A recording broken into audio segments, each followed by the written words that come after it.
أعوذ بالله من الشيطان الرجيم بسم الله الرحمن الرحيم ولقد آتينا موسى الكتاب فلا تكن في مرية من لقائه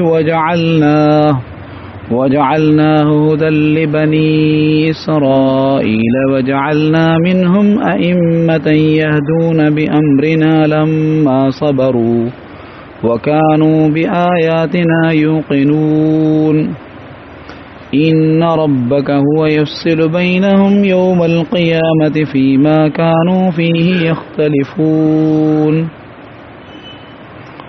أولم يهد لهم كم أهلكنا من قبلهم من القرون يمشون في مساكنهم إن في ذلك لآيات أفلا يسمعون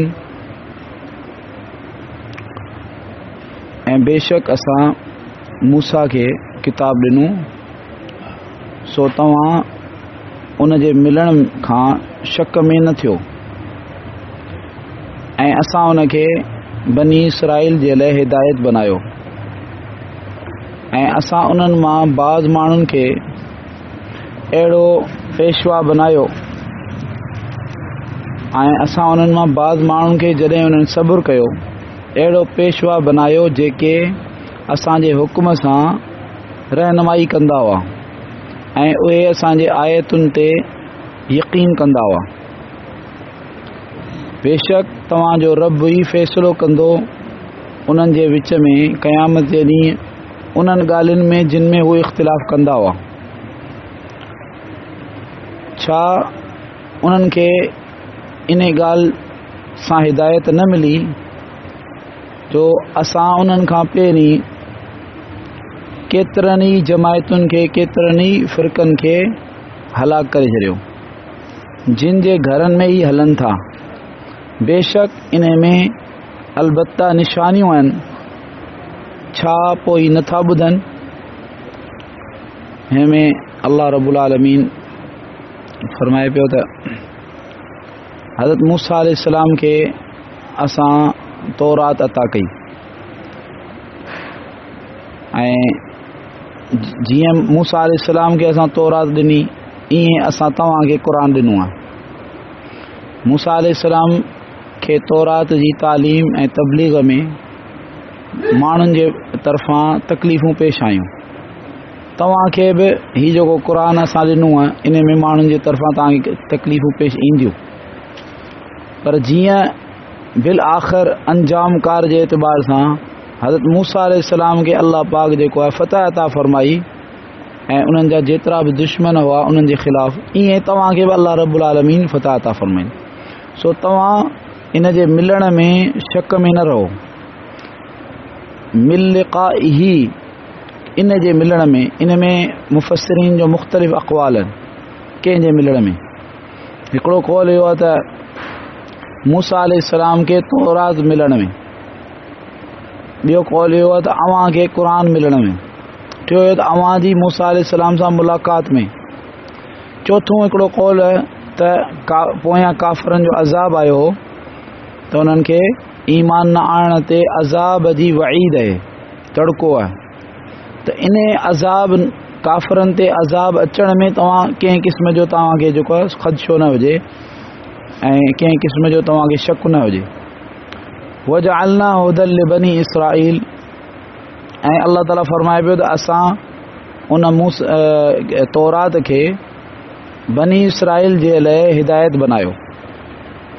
अॻियां अल्लाह ताला फरमाए पियो त उन्हनि मां बाज़ खे असां पेशवा बनायो, अहिड़ो पेशवा बनायो जेके असांजे हुकुम सां माण्हुनि खे रहनुमाई कंदा हुआ जॾहिं उन्हनि सब्र कयो ऐं उहे असांजे आयतुनि ते यकीन कंदा हुआ।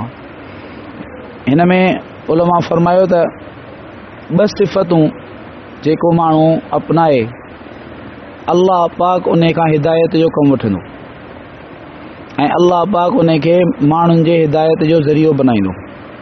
हिते ॿ शयूं अल्लाह ताला फरमायो त असां उन्हनि मां बनी इसराइल मां बाज़ खे पेशवा बनायो जेके असांजे हुक्म सां माण्हुनि खे हिदायत ॾींदा हुआ माण्हुनि जी रहनुमाई कंदा हुआ सिधे रस्ते जे तरफ़।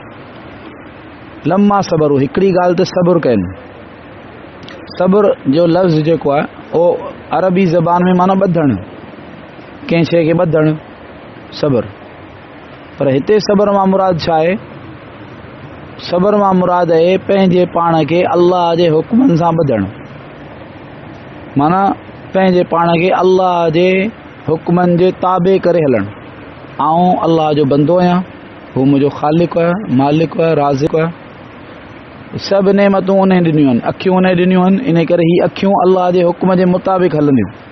जिते अल्लाह मना कयो आहे उते आऊं अखि इस्तेमालु कोन कंदुसि। ईअं ई सॼो वजूद, ईअं ई माल, हर शइ जेका अल्लाह पाक जी ॾिनल आहे अल्लाह जे फर्मा बरदारी में इस्तेमालु कंदुसि, अल्लाह जी नाफ़रमानी में इस्तेमालु कंदुसि। इहो आहे अमली कमाल, अमली एतबार सां कमाल तक़वा।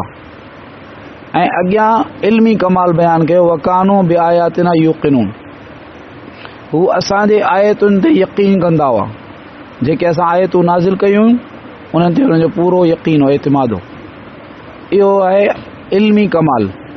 माना जेको माण्हू इल्मी ऐं अमली कमाल सां मुतसिफ़ थींदो, अल्लाह पाक उन खे ॿियनि जे हिदायत जो ज़रियो बनाईंदो। पाण तक़वा इख़्तियार करे, गुनाहनि खां पंहिंजे पाण खे बचाए, अल्लाह पाक ऐं हराम खां मकरूह खां पंहिंजे पाण खे बचाए, ऐं फ़र्ज़ ऐं वाजिब इन खे घटि में घटि अदा करे, त पोइ अल्लाह पाक इन माण्हूअ खे ज़रियो बनाईंदो। ऐं इल्मी कमाल बि हुजे, इल्मी एतबार सां क़ुरान ऐं क़ुरान जी आयत जी तफ़सीर, उन जी सही माना मफ़हूम सम्झी ऐं उन ते यकीन करणु त बिल्कुलु ही अल्लाह पाक जे तरफ़ां आहे ऐं हिन में हिकिड़े तिर जे बराबरि बि शक जी गुंजाइश न आहे। बिल्कुलु अखियूं पूरे मूंखे यकीन आहे। पोइ अहिड़ा माण्हू जेके हूंदा उन्हनि खे अल्लाह ताला ज़रियो बनाईंदो। अल्लाह ताला असांखे बनाए। इन रब्बक यफ़्सिल, अल्लाह ताला फरमाए पियो त तव्हांजो रब फ़ैसिलो कंदो इन्हनि जे विच में क़यामत में जिन ॻाल्हियुनि में इहे इख़्तिलाफ़ कंदा हुआ। मसलन जेके बि ही चवनि था त असां जेको आहे सो कुफ़र ते आहियूं, बुतनि जी पूॼा करियूं था, पर इहो को असांजो गुनाह कोन्हे। हू चवंदा इहो गुनाह कोन्हे। अल्लाह पाक पंहिंजे हबीब सल्लल्लाहु अलैहि वसल्लम जे ज़रिए सां इहो उन्हनि खे फरमाए त इहो वॾो ॾोह आहे। हाणे वॾो इख़्तिलाफ़ आहे। इन इख़्तिलाफ़ जो फ़ैसिलो अल्लाह ताला क़यामत जे ॾींहुं फरमाईंदो। अॻियां हिननि खे शुबा हुआ त भई अव्वल त तव्हां चओ था त यानी छा आहे क़यामत ईंदी, क़यामत जे ॾींहुं फ़ैसिलो थींदो। असां त नऊज़ बिल्लाह क़यामत खे ई कोन था मञूं। काफ़िर चवंदा क़यामत खे असां मञूं ई कोन था, वरी उथण तो कोन थींदो। पोइ कीअं तव्हांजी इहा ॻाल्हि असां ते त को तव्हांजे हिन ॻाल्हि जो असरु कोन थींदो। इन करे अल्लाह ताला फरमायो त ऐं ॿी ॻाल्हि हुननि खे इहा हुई त हीउ जेको कुफ़र जो असां करियूं पिया नऊज़ बिल्लाह, इन ते अल्लाह पाक नाराज़ कोन्हे। इहा अल्लाह पाक जी नाराज़गी असांखां अल्लाह नाराज़ ई कोन्हे जो असांखे अल्लाह ताला जेको अज़ाब कंदो।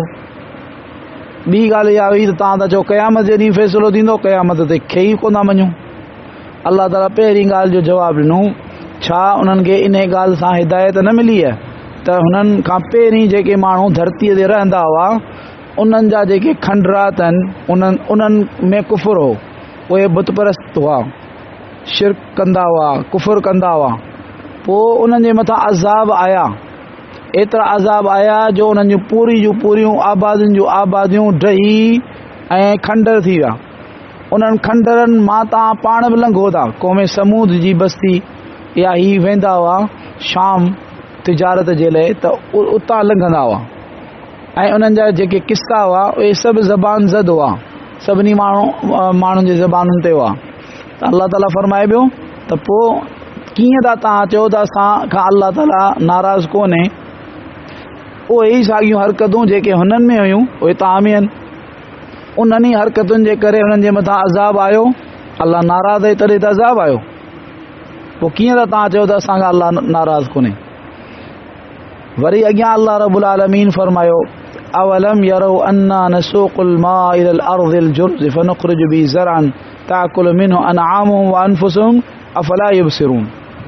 چھا ان نہ ڈٹھو ہے کہ اساں پانیء کے چھکے خشک زمین جے طرف وٹھی ونجوں دا پو ان پانیء جے ذریعے ساں اساں اہڑی پوکھ کڈوں دا جے ماں ہنن جا چوپایا بھی کھائیں دا اے ہنن خود بھی کھائیں دا.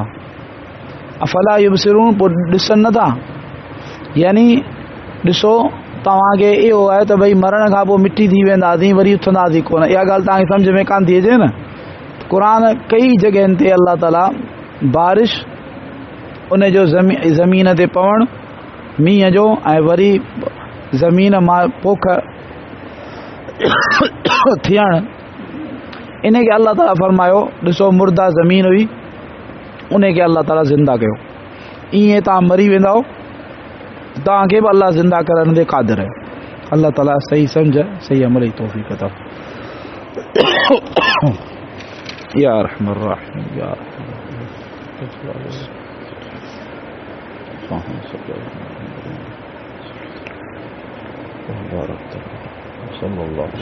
आमीन.